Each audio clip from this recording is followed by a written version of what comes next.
저는 이제 아까도 이제 야간하면서 이제 뭐 이제 반인격 뭐 인간적으로 대우를 받고 이러면서 이제 마음속으로 계속 이제 분노가 조금씩 쌓이게 되는 거죠. 네. 쌓이게 되는 거. 그다음에 이제 87년도 초에인가 박종철 사건 열사 문제가 터져나오지 않습니까? 네.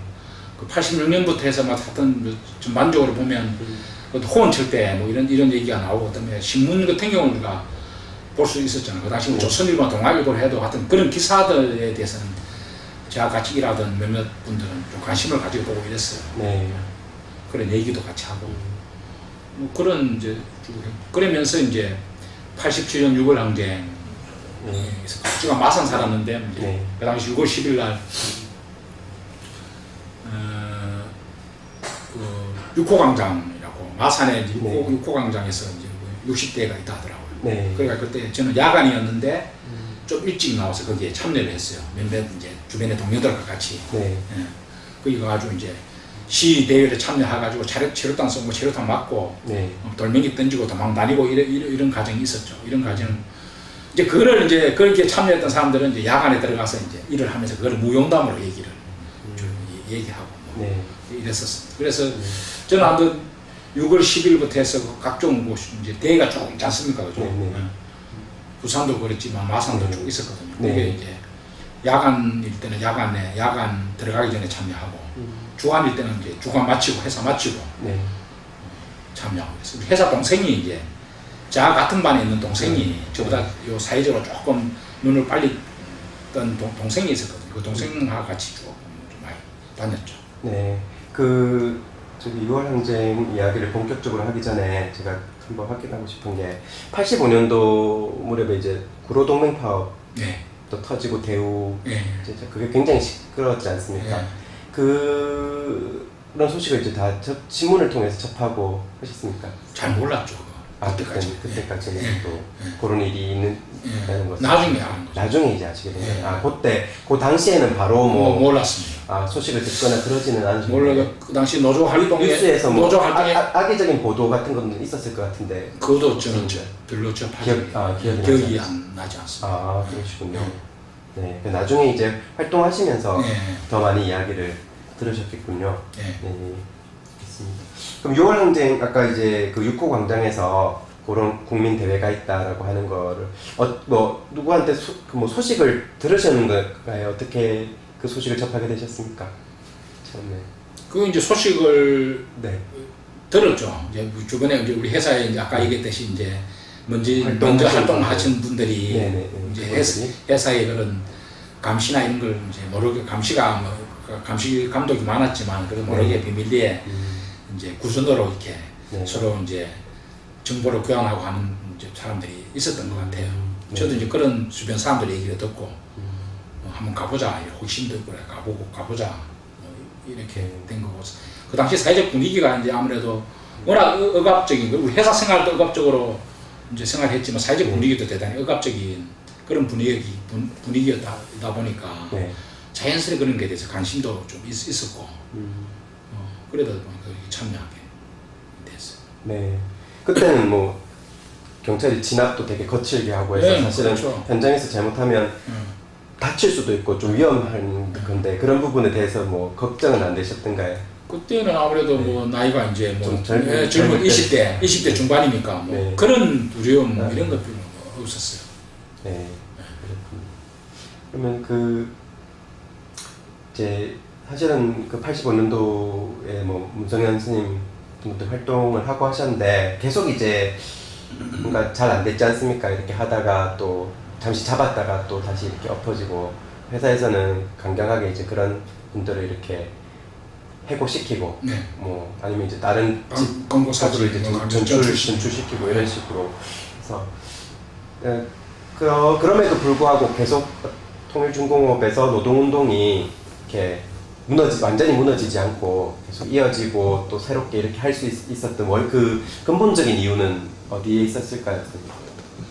그게 이제 사실은 이제 85년도 그 문성용 위원장이 이제 정말 유장 취업을 해서 뭐 학생 모임도 하고 이런 과정이 쭉 있었잖아요. 그게 주변에 이제 그 문성용 위원장 했던 분들도 있고 그 학습팀에서 또 뭐 85년 투쟁 과정 속에서 이제 해고되고 뭐 구속되고 그다음에 또 강제로 해고되고 이래서 뭐 운동을 떠나신 분들이 있지만 또 그 사람들이 연결되어서 쭉 활동을 이어왔던 분들이 또 있었던 것 같아요. 그 이제 그 사람들이 그 활동을 했던 사람들이 연결이 계속 되면서 그게 이제 계속 이어져 온 것이 아니냐. 그래서 이제 계속 싸움을 진행해 갈 수 있었던. 그리고 바깥에서는 제가 뭐 나중에 알았는데 뭐 그 문성현 위원장 그 사모님, 우리는 형수님이랬거든요. 그분이 이제 쭉 뭐 바깥에서 끊임없이 사람들 만나고 학습하고 쭉 했다고 하더라고요. 저도 80년 이후에 이제 쭉 연결해서 학습하고 했지만 나중에 그 전에도 그렇게 쭉 그런 팀들이 있었다고 얘기를 들었습니다. 맞습니다. 저는 그 6월 이제 항쟁에 그 가셔서 직접 그 국민대회 참여해 보시니까 어땠습니까? 그때 어떤 느낌이셨나요?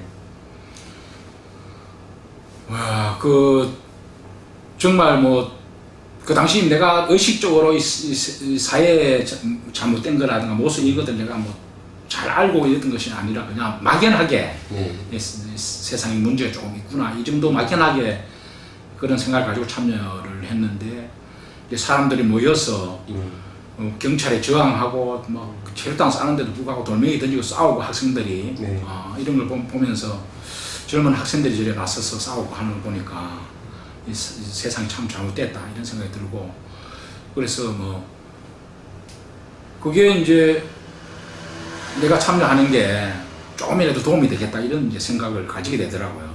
그래 주변 사람들 보고 같이 가자 나중에 가니까 재밌더라 이런 얘기도 하고 이랬어요. 그러면서 이제 계속 참석을 하면서 조금 이제 참여하면서 또 생각도 조금 발전되고 이랬던 것 같습니다. 그때 뭐 특별히 기억나는 어떤 사건 같은 거 혹시 있으십니까? 에피소드나 6월 항쟁 관련해가지고 에피소드로 하면 그 체류탄을 이제 많이 이제 맞았을 거 아닙니까? 버스를 타고 가는데 버스 타니까 일반 사람들이 체류탄 냄새가 많이 난다고 체류가스 냄새가 많이 난다고 막 기침을 콜락콜락 하고 이건 어떤 사람 탔길래 이러냐고 막 이런 얘기도 하고 항의도 하고 그런 거를 이제 회사 들어가서 무용담으로 막 얘기하고 주변 사람들이 그랬던 그 기억이 좀 있는 것 같습니다. 그리고 막 경찰에 쫓겨서 막다른 골목에 가면은 이제 시민들이 일반 이제 시민들이 이제 숨겨주고 도와주고 막 이런 게 이제 기억에 많이 남죠. 뭐 동료분들 중에서 혹시 뭐 그런데 왜 가노 막 그렇게 뭐라 하고 그런 사람 그런 사람들은 없었던 것 같아요. 참여는 하지 않더라도 하여튼 얘기를 하면 좀 관심 있게 들어주고 이랬던 것 같아요. 그게 이제 우리 회사 내의 분위기 워낙 억압적인 분위기였기 때문에 그렇지 않았나 이런 생각이 듭니다. 혹시 그 통일중공업 안에 선생님 뭐 동양 모임이라든지 뭐 아니면 뭐 중고등학교 뭐 동창 모임이라든지 그런 게 혹시 있었습니까? 또 회사 안에서? 회사 안에서 그런 게 많이 있었죠. 향후에 이런 게 있었죠. 향후에 뭐 동문회 이런 거 다 있었어요. 동문회 때 선생님도 이제 거기 참석? 저는 향후에는 나중에 그 당시에는 향후에 가입하지 않았고 좀 뒤에 가입을 뒤에 좀 가입을 하셨습니까? 어쨌든 뭐 고향 분들이 좀 계셨네 회사 안에 그제? 고향 분들 그래 많이 없었고 울진 쪽 사람들 많이 고 우리는 이제 하면 경북 향후에 경북 향후에 크게 묶어서 했고 그리고 예를 들어서 무슨 창원기계공고라든가 부산기계공고 공업 동문회 이런 게 많이 있어서 활성화되어 있었죠. 공고분들은 또 동문회가 활성화되어 그리고 회사는 이제 그런 동문회 라인을 통해서 이제 노조를 무력화시키는 활동도 하고 이렇게. 회사에서 동문회를 통해서 어떤 방식으로? 그래서 동문들 중에 뭐 회사 노무과로 이렇게 정보를 시킨다든가 이렇게 해서 활동도 하고 그쪽 출신 사람들을 또 취업 입사를 시킨다든가 뭐 이런 식으로. 가지고 노조 활동을 방해하는데 또 그런 부분을 또 활용하게 됐네.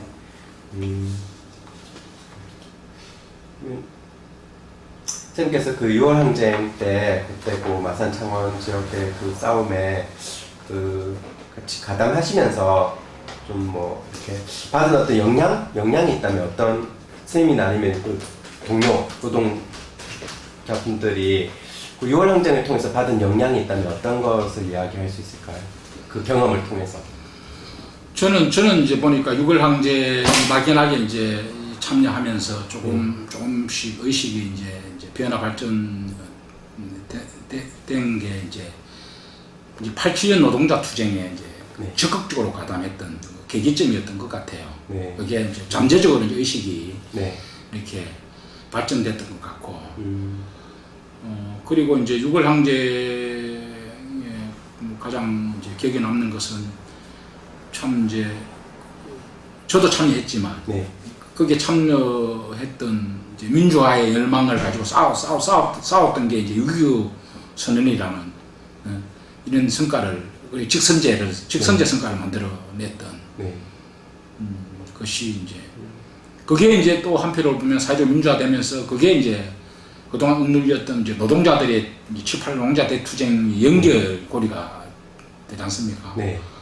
저도 이제 발전하는 계기가 사회적으로 이제 6월 항쟁을 통해서 7.8 노동자 대투쟁이 일어났듯이 저도 6월 항쟁에 막연하게 참여하면서 조금 의식적으로 발전했던 게 그게 이제 7.8 노동자 대투쟁에 적극적으로 가담하게 됐던 그런 계기로 작용했던 것 같아요.